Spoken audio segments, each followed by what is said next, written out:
terbahagi kepada 3. Suci dari sudut badan, suci dari sudut pakaian, suci dari sudut tempat. Memberi maksud seseorang yang nak sembahyang, dia kena pastikan 3 perkara tadi bebas daripada najis. Badan dia bebas daripada najis. Sebab tu tutup guru, alim ulama, tutup imam bila mana nak naik sembahyang, masa dia nak sembahyang, dia akan tengok tapak kaki dia. Pasal dia tengok tapak kaki dia. Dia tengok kiri dan kanan, baru dia start sembahyang. Kenapa? Dia nak pastikan adalah memang dia tahu lah, badan dia memang tak ada najis. Takut dia terpijak najis. Takut dia terpijak apa? Cicak. Bila kita sini kita ni selama ni saya tak nampak dia cicak. Ke ada? Yalah kita bukan manusia, tak nampak. Ada apa?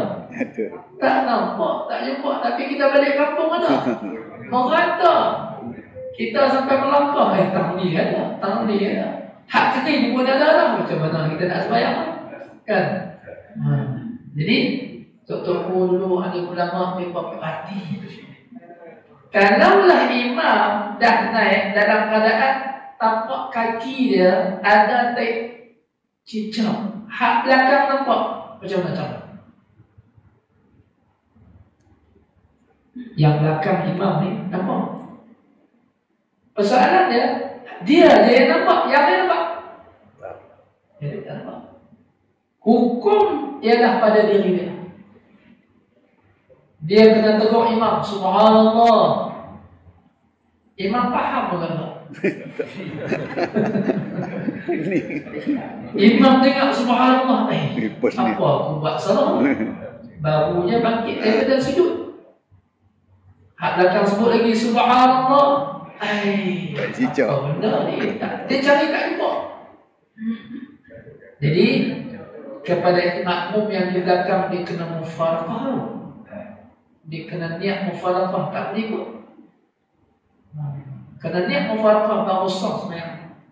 Kalau dia teruskan dengan berimakkan dengan imam yang ada najis, maka tak sah semayang. Tapi yang lain semua, yang lain tak tahu sah semayang. Imam tu kalau lepas pada tu dia tahu, dia tak sah semayang, dia kena ulang ini. Yang lain yang tak tahu, sah semayang. Nampak berbeza hukum imam dan juga makmum. Walaupun imam batal, belakang tak semestinya batal. Melihat kepada situasi, ada juga waktu ketika yang batal makmum semua. Macam contoh sembahyang Jumaat, imam khatib khutbah tak sebut ittaqullah. Ittaqullah tu kan rukun, tapi imam tak sebut. Makmum dah perasan, tapi tak ada siapa tegur. Lepas pada khatib, naik jadi imam. Lepas pada sembahyang baru cakap. Tengok pada rakaman, rupanya betul imam tak baca ittaqullah. Dia rujuk kepada Jabatan Agama kata, hak minggu lepas punya solat Jumaat, siapa yang sembahyang di masjid sekian batal, kena sembahyang pokok dia. Dia ada waktunya, yang imam batal, yang lain semua pun batal. Betul tak? Baik. Kembali. Jadi tentang badan mesti Allah SWT, badan mesti bebas daripada najis. Kemudian yang kedua, pakaian juga perlu bebas daripada najis. Pakaian ni kena cerewet sikit, tuan-tuan. Sebab itu ulama dulu, orang tua-tua dulu, nak sembahyang dia ada pakaian dia. Kan? Kok mana pun dia pergi, mesti dia tukar ke mereka. Dan sebab dia nak khaskan sembahyang dia ni mesti sah, insya-Allah. Dia pastikan pakaian ini betul-betul sah, betul-betul bersih. Kadang-kadang contoh, Kita ada anak-anak tahfiz. Anak-anak tahfiz ni bila dia tidur malam, dia pakai baju. Mari pagi esok dia bangun, dia malas nak mandi. Ada ketika dia malas nak mandi. Dia ada sampai syekh dia ada rajin mandi. Ada syekh dia malas mandi. Hak rajin tu kadang-kadang ada kolah air banyak. Hak tu dia sorok sedap ni. Yang hak malas mandi ni kadang-kadang dia bawa baju yang sama sebenarnya. Baju hak dia pakai tidur tadi, dia pakai semayang. Tapi dia tak pakai baju itu saja, dia serendam jubah. Anak-anak tapi jubah putih, hak baju dalam dia pakai tu, dia tak buang. Waktu dia tidur tadi, dia pakai baju tu. Sedangkan dia tak periksa, dia tak jelaskan, dia tak pastikan adakah baju dia tu bebas daripada najis. Apa najis? Air dia basi. Air dia basi najis. Dia datang daripada tu. Ya, air dia basi najis. Jadi kena pastikan, kalau nak kita satu hari pun kita tertidur pakai pakaian yang begitu, tidur pun begitu, sambil terduduk. Ada yang orang tidur dalam keadaan air tak menitik. Ada orang yang tidur air menitik. Menitik. Kan? Kena jaga, kena perasan, kena cek betul-betul baju kita adakah sah untuk kita pakai semayang. Jadi kalaulah pakai pakaian begitu tak sah, semayang sah? Semayang tak sah. Sebab pakaian ada najis. Nah, itu di antara contoh bagaimana pakaian kita perlu untuk pastikan dia suci. Begitu juga dengan cara kita membasuh baju. Pernah kita sebut banyak kali lah tentang basuh baju ni. Pastikan basuh yang kita basuh baju ni, kita basuh baju kita ni bersih. Kalau kita basuh dalam mesin basuh, ada caranya ulama cakap pada kita. Nak masuk dan baju dalam mesin basuh, mesti masuk baju dulu, bukan ayak dulu. Kenapa begitu? Kerana kalaulah air dulu, air takung ni, baru kita bawa baju masuk. Kalau sekiranya baju tu ada najis, baju yang bernajis mendatangkan kepada air, maka air itu jadi air mutanajis. Kalaulah guna air yang sama, pusing tak menghilangkan najis, maknanya kita akan keluar, kita sidai sebenarnya baju itu masih bernajis. Najis ada dua, najis hukmi, najis aini. Najis aini kita boleh nampak tu najis. Najis hukmi tak nampak najis tu, tapi dia ada kesan di dalamnya. Kerana apa? Dia masih lagi dengan cara tak betul cara basuh. Jadi macam mana cara basuh? Kena masuk baju dulu. Yang kita dok buat sekarang betul tu. Ya, masuk baju dulu, baru kita tekan power, tekan apa? On, baru dia turun air. Betul? Persoalannya ialah masa tengah basuh tu ada kadang-kadang ni ada satu dua baju lagi ni. Pasal tak? Jaga-jaga. Jaga-jaga tuan-tuan. Ada satu dua lagi ni. Nak masuk atau tak masuk? Isu dia tadi, najis mendatangi air basah. Dia najis. Itu jaga-jaga. Jadi perlu tahu macam mana cara membasuh pakaian. Sebab tu orang tua dulu, orang tua sekarang tu, kalau dia sangat menjaga kebersihan, baju pakaian nak semayang ni dia basuh sendiri dengan tangan. Betul tak betul? Dia rasa lebih yakin dia basuh dengan tangan. Kenapa? Dia pun tak pandai sangat lah pakai mesin basuh ni. Takut-takut tak sah lah macam mana. Basuh tangan. Kalau basuh, itu ada air dalam mesin basuh dengan kita basuh tangan. Betul? Air dalam mesin basuh dia tak mengalir, dia bertekuk. Bila bertakung, dia perlukan didatangkan dengan sebab-sebab yang lain lagi untuk menyucikan pakaian. Yang pertama, air mesti banyak. Kadang-kadang kita select, kita tekan level air yang paling sikit. Kita rasa pakaian kita 2-3 line saja, ambil sikit jadi dah. Sedangkan yang kita nak basuh tu pakaian dalam yang mesti ada najis.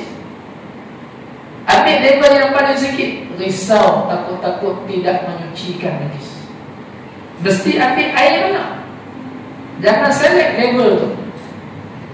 Tak tahu rumah saya pun jadi macam tu. Rumah tuan-tuan tak tahu macam tengah ustaz dia cakap, ustaz dia faham pun kami tak faham. Gitu ke? Sama kan? Sama. Mesti masuk kita macam tu kan? Selamat. Jadi mesin basuh tu dia ada level dia, boleh tekan.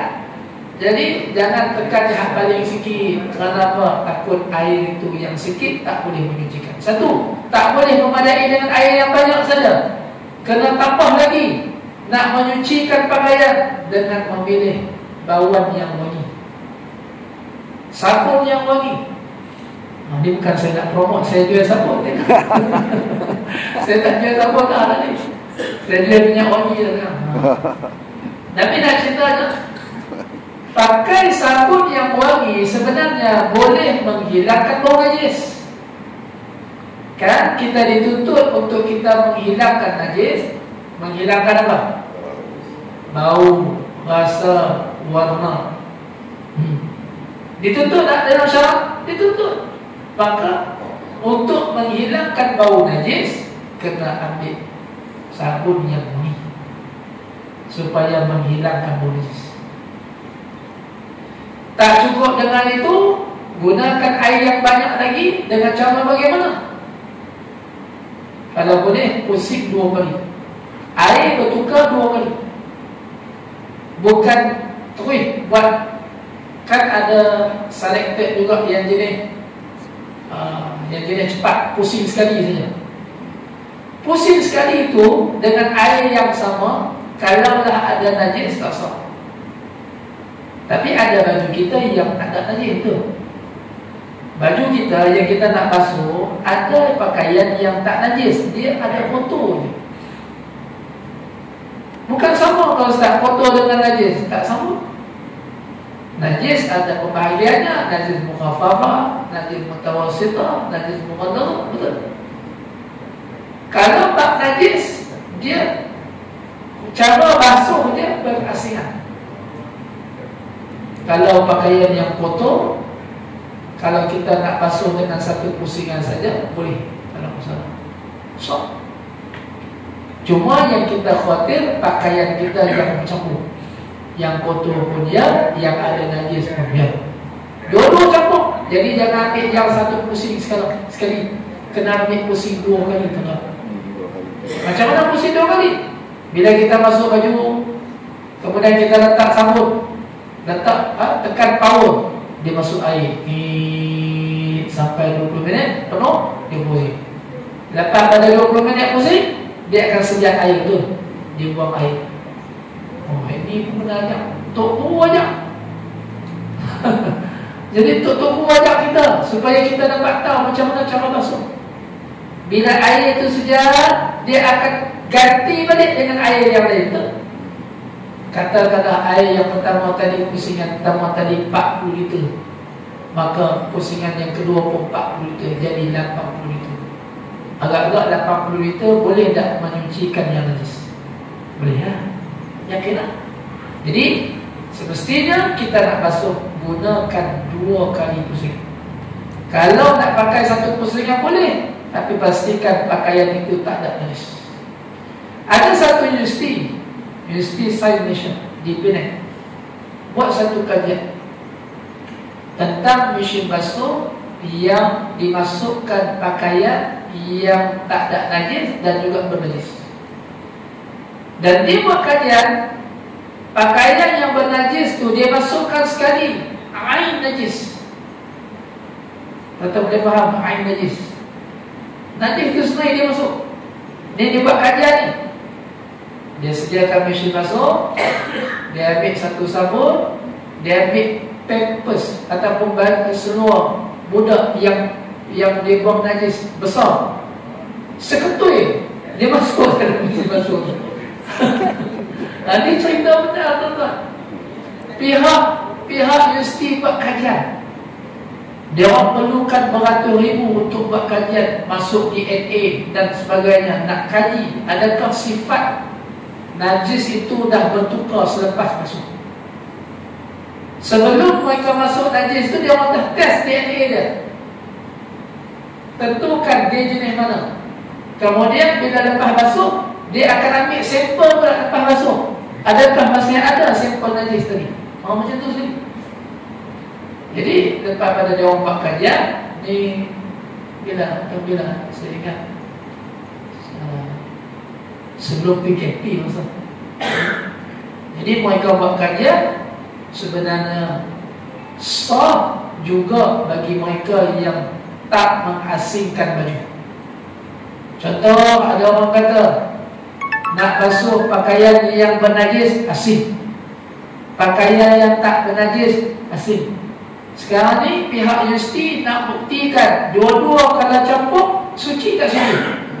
Maka mereka buat kajian, rupa-rupanya bila basuh dengan cara kita bersebut tadi, dengan menggunakan air yang banyak, dengan menggunakan sabun yang wangi, walaupun air masuk dalam mesin basuh, mereka buat kajian DNA, najis sudah hilang. Najis sudah hilang dengan cara buat dua pusing. Jadi memberi maksud bagi mereka yang mempersoalkan tentang baju yang najis dengan tak najis boleh masuk sekali ataupun tidak, hukumnya boleh. Tapi dengan syaratnya, dengan cara baju yang kain yang air yang banyak dan sebagainya kita sebut. Boleh kan? Jadi kita cerita tentang najis. Begitu juga dalam bab kita basuh di dobi. Dobi mungkin saja ada orang kata itu bukan orang Islam saja yang basuh. Orang bukan Islam pun basuh. Orang bukan Islam mungkin saja dia bela anjing. Dia bela anjing, terlekat pada baju-baju dia bulu-bulu anjing. Tiba-tiba dia datang ke dobi yang kita datang nak basuh, dia pakai dobi yang sama. Persoalannya ialah bagaimana nak basuh. Adakah sah kita basuh di sini? Sedangkan bulu anjing adalah kategori najis mughalladhah. Najis mukhaffafah, cara basuh dia lain. Najis mutawassitah, sederhana, basuh dia lain. Najis yang berat, basuhnya lain. Macam mana najis yang berat basuhnya lain? Iaitu menggunakan 7 air, yang salah satunya air tanah. Habis kalau kita nak pakai dalam mesin basuh dobi tu, nak kena ceruk air tanah dulu, gitu. Nak kena rombok air tanah dulu baru boleh basuh, gitu. CCTV nak tengok tu, dia ni awak masuk air kan. Masalah rosak pula mesin basuh. Sebenarnya persoalan ini dah dibawa kepada ulama jawab. Ulama kata,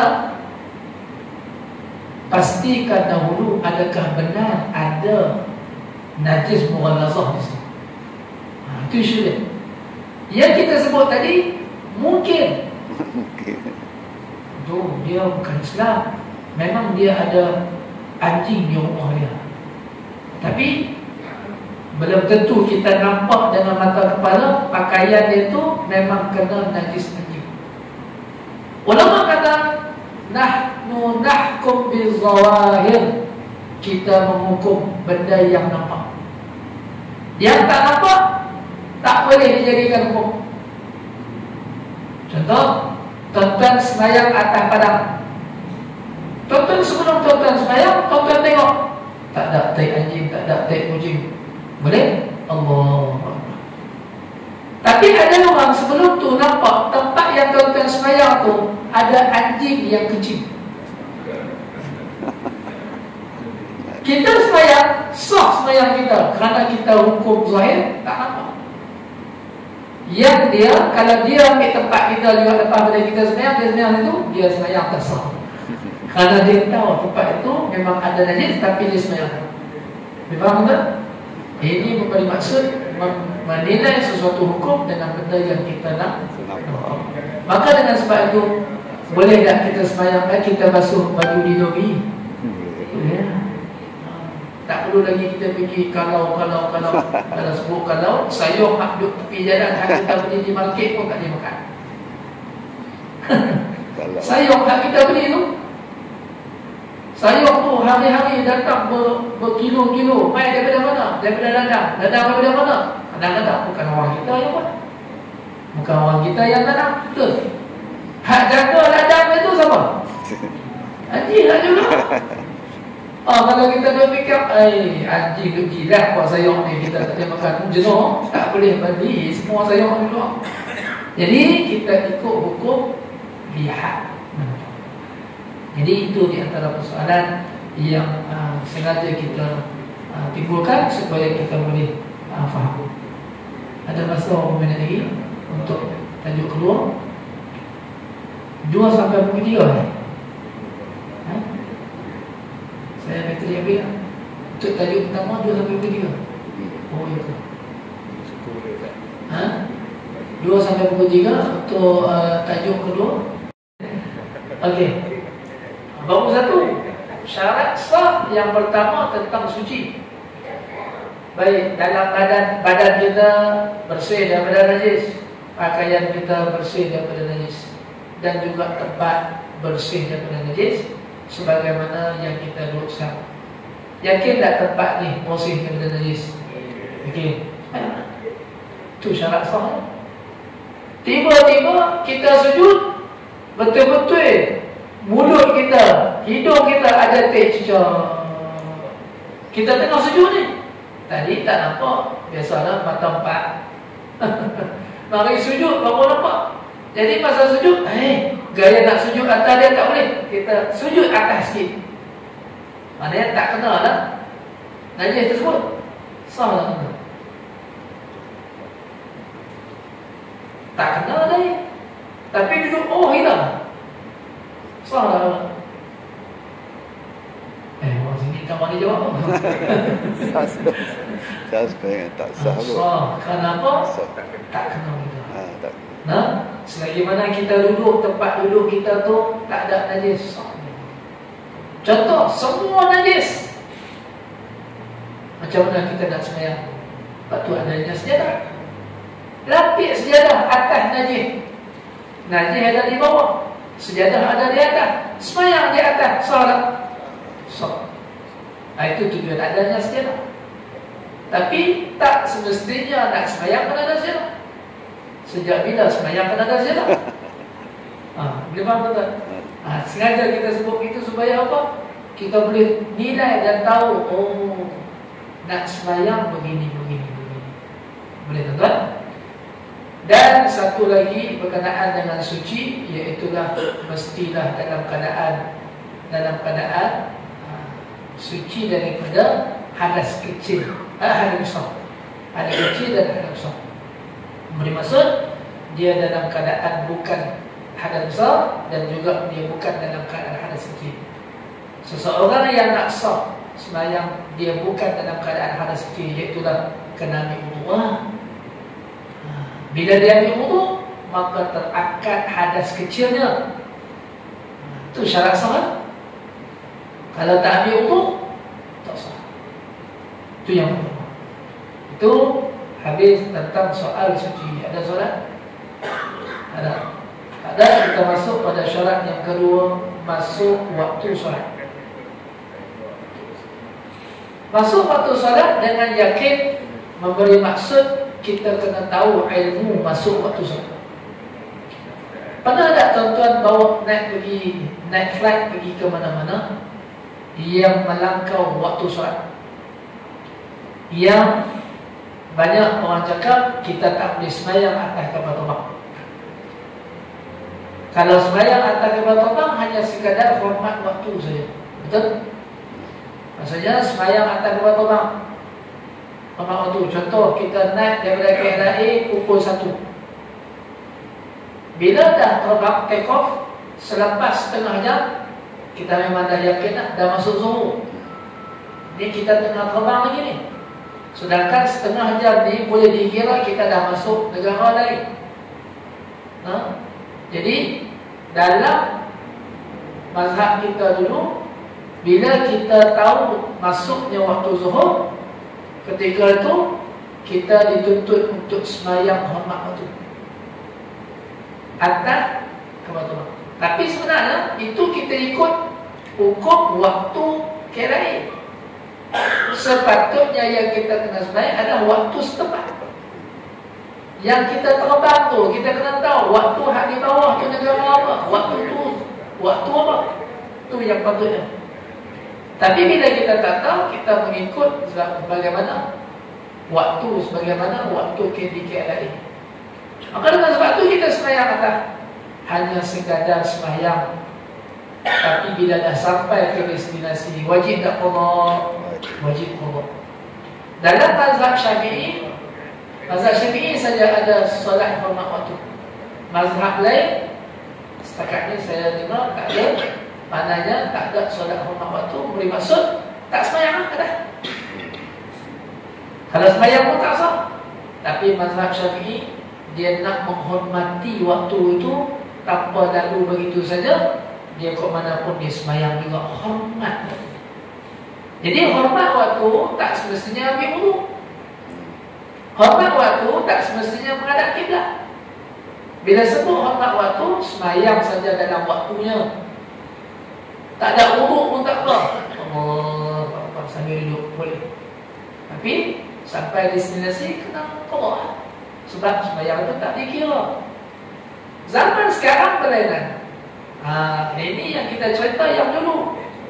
Zaman sekarang melihat kepada teknologi sekarang, pilot boleh tahu dia lalu negara mana dan dia boleh tahu waktu itu waktu mana. Contoh kita naik tadi pukul 1, bila dia dah terbang selepas setengah jam, dia boleh beritahu ni waktu mana di tempat mana-mana. Jadi memberi maksud ada azan pula dalam flight. Allahu Akbar, Allahu Akbar. Itu yang dikatakan masuk waktu. Jadi masuk waktu adalah syarat sah. Kalau kita tak tahu masuk waktu, masuk ke tak masuk lagi, tak boleh.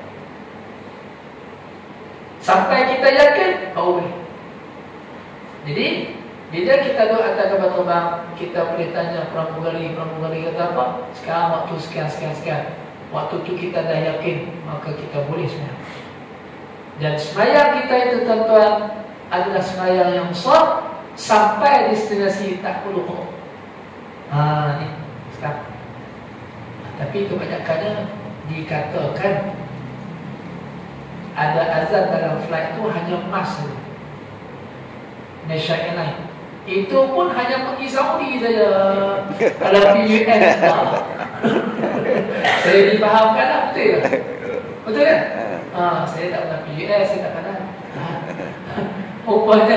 Rupanya pramugari dia azan waktu pergi Saudi saja. Orang nak pergi umrah pun dia hormati. Tak apa lah.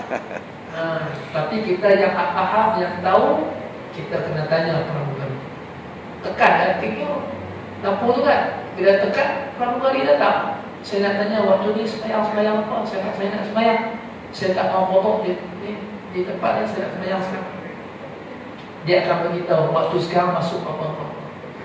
Jadi kita sembahyang masuk waktu, syaratnya sah. Jadi pastikan kita tahu waktu tu waktu apa. Boleh ya? Itu syarat yang kedua, yakin masuk waktu. Kalau tak ada, tak boleh. Contoh, waktu isyak nak sembahyang, kita setiap malam datang masjid, tiba-tiba ada satu kali itu tak datang masjid, duduk tunggu-tunggu, awak azan, tak azan ni, tak azan ni, tak dengar. Tak dengar.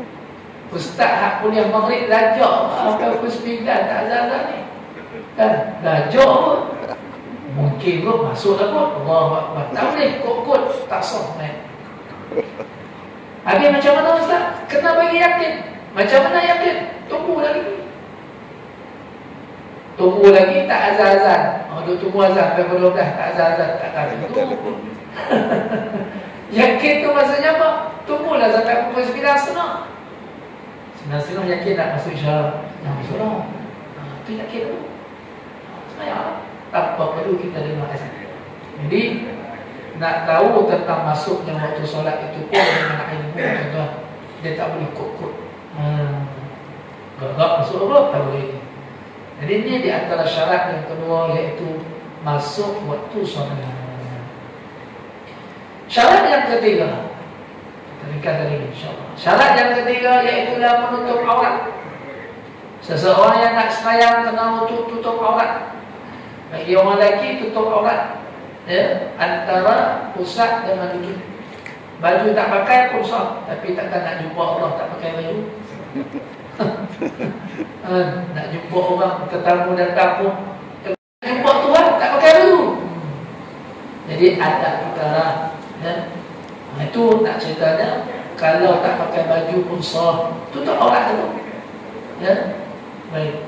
Orang perempuan pakaian yang sedia ada, ya, boleh nampak muka dan juga pergelangan tangan.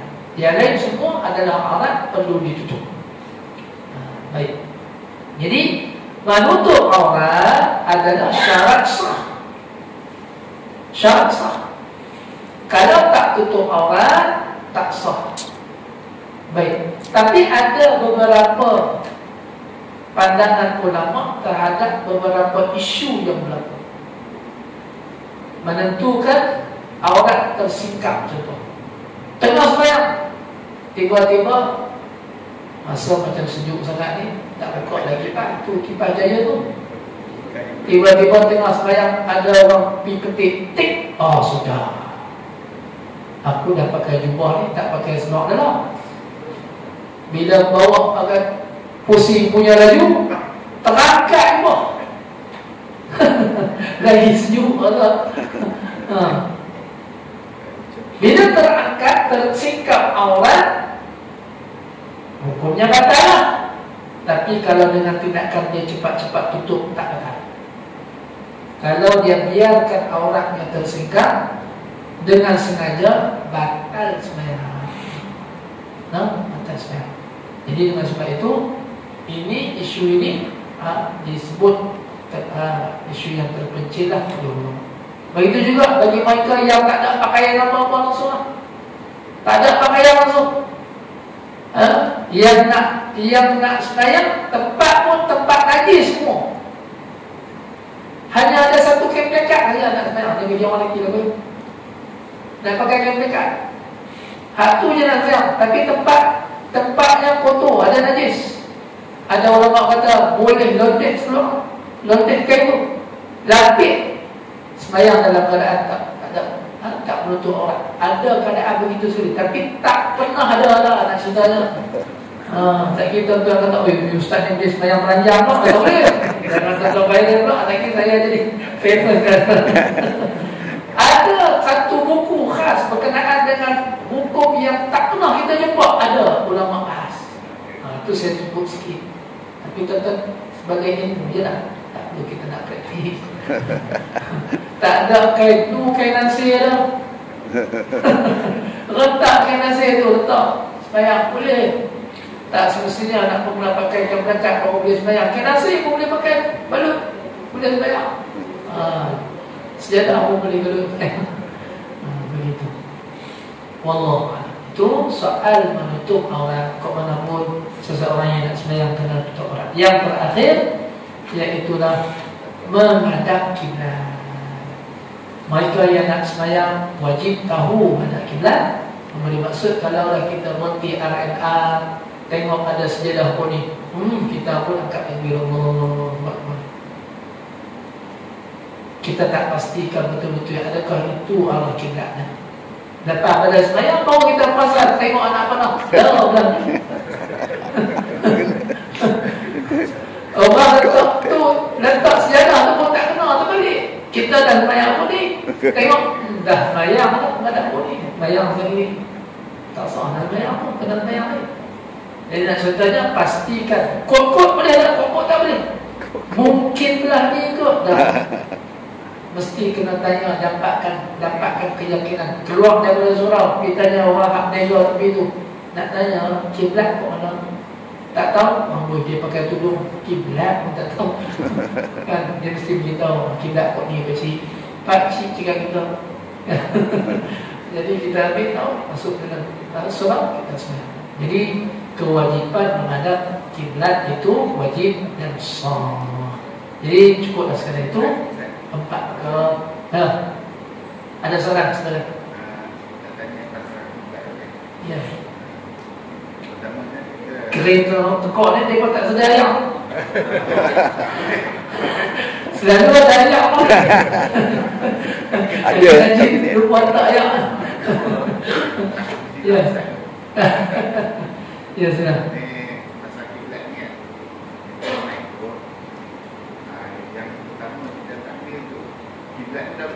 Ya. Masuk rakaat kedua tu dia tak lagi. Ya. Soalan yang baik daripada rumah yang baik. Soalannya ialah, saya ulang baliklah. Soalannya berkenaan dengan seseorang yang sembahyang atas bot, atas kapal. Bila dia nak sembahyang, ketika kapal tu bergerak betul, dia tak statik. Masa dia angkat takbir tu, dia kena pastikan dulu arah kiblat. Sebab tu dalam kapal hanya ada surau, tak ada sah macam ni. Tak ada sah macam ni. Kerana apa? Kerana kalau kiblatnya sebelah sini betul, dia akan takbir dia. Allah Akbar. Dan mungkin saja ada yang makmum yang lain juga sembahyang bersama dengan dia. Tiba-tiba mari masuk kedua ketiga, kapal tu dah berubah betul. Adakah imam tu nak kena berubah juga tu? Dia pun tak pasal macam mana kapten hak di atas kona kiri ke mana? Tak ada. Kompas pun tak ada di tempat. Jadi stay saja di situ. Menghadap saja di situ. Persoalannya ialah makmum yang akan datang. Makmum yang akan datang. Jadi makmum yang akan datang mungkin saja dia main rakaat yang keempat. Dia tak boleh ikut. Dia kena ikut yang mana yang arah kiblat ni. Dia pun dah sembahyang belah sini. Tiba-tiba masa dia datang rakaat yang keempat, kiblat belah sini. Macam mana? Dia wajib sembahyang ikut kiblat belah sini. Wajib sembahyang mengikut kiblat belah sini. Habis dia boleh ikut imam. Boleh ikut imam tadi. Tapi kiblat dia boleh. Sebab tu kadang-kadang ada orang forward. Ada satu kamar dalam satu surau, ada jemaah menghadap belah sini, ada jemaah menghadap belah sini. Orang bagi soalan, agak-agak kat mana mereka sembahyang ni? Dalam kapal. Mereka sembahyang dalam kapal kerana berubah kiblat. Harap soalan tadi dapat jawab. Ya. Tentang solat berjemaah. Contoh dekat RNR, ruangan lelaki dan ruangan perempuan. So kalau perempuan ni, ruangan perempuan ni tak nampak, dibatasi dengan konkrit, tapi konkrit separuh, tak nampak pergerakan imam jemaah di bahagian lelaki, hanya dengan suara sahaja. Apakah walaupun dengan suara boleh? Selalunya dalam RNR itu bila dia tentukan tempat wanita, maknanya dia dah suka tempat wanita dengan lelaki tak jauh, menyebabkan wanita boleh berimamkan dengan lelaki. Sebab hukum mengikut masjid dan hukum mengikut bukan masjid tak sama. Kalau masjid, imam di depan, makmum belakang sekali, masih dalam masjid, sah sebenarnya. Walaupun lebih daripada 3 hasta, 3 tempat. Tapi kalau selain daripada masjid, tak boleh jauh macam tu. Di padang, di surau yang tak dikategorikan sebagai jami', sembahyang berjemaah atau sembahyang Jumaat. Di padang supaya tak boleh terlalu jauh. Kalau terlalu jauh, tak boleh ikut makmum. Jadi kalau RNR, semestinya kita dah tahu orang yang buat tu, dia tahu lah hukum dia. Jarak antara lelaki dengan perempuan tu dah boleh ikut imam. Jadi makmum muslimat boleh mengikut imam di depan dengan yakin. Kalau tak yakin, mufarraqah. Apa maksud yakin? Yakin tu maksudnya kita tahu pergerakannya. Oh, Allahu Akbar. Oh, ni rukuk ni. Sami Allahu Akbar. Oh, ni i'tidal. Kan? Allahu Akbar. Oh, ni sujud. Kita tak tahu rakaat dia je. Tak tahu kan? Tak boleh. Tak boleh ikut. Tak tahu rakaat tak boleh. Tak boleh ikut. Kita kena yakin. Terima kasih soalan. Sama juga macam kita ni musafir, kita nak sembahyang jamak takhir, jamak qasar ataupun nak buat tamam. Tak ada orang yang di RNA tu sembahyang berjemaah. Kita ni nak masuk depa ni sembahyang tamam ke musafir. Agak-agak musafir kot, nampak macam kita je. Tak boleh tuan-tuan. Tak boleh ikut. Kalau tuan-tuan rasa dia orang musafir kot, kot, tak boleh. Itu kena yakin, tak boleh. Tuan-tuan sembahyang juga, memang tak salah. Walaupun di akhirnya, oh memang betul, tekaan aku, memang dia buat sembahyang masal. Aku pun buat sembahyang. Tak boleh juga.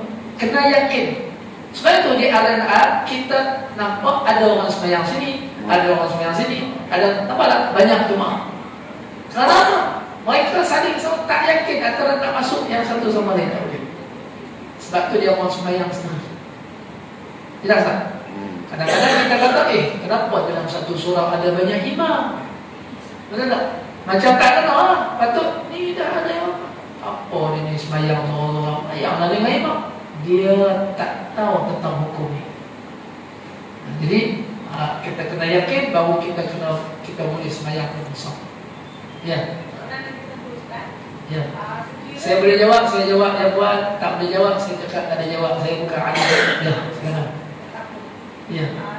Solat jemaah lagi. Sekiranya orang tu rumahnya berhampiran dengan masjid, dia jelas dengar, dia yakin rukun, mungkin dia usul dekat rumah, jadi dia nak berjemaah, dia dengar semua. Apakah dibolehkan dia dari rumah mengikut berimamkan dia masjid tadi? Okey. Saya tak perlu ulang soalannya. Semuanya kan. Syarat dalam mazhab kita, mazhab Syafi'i, makmum boleh berjalan kepada imam. Makmum boleh berjalan kepada imam. Jadi bermaksud kalaulah berlainan bangunan, susahlah nak jalan ke imam. Maknanya tak boleh.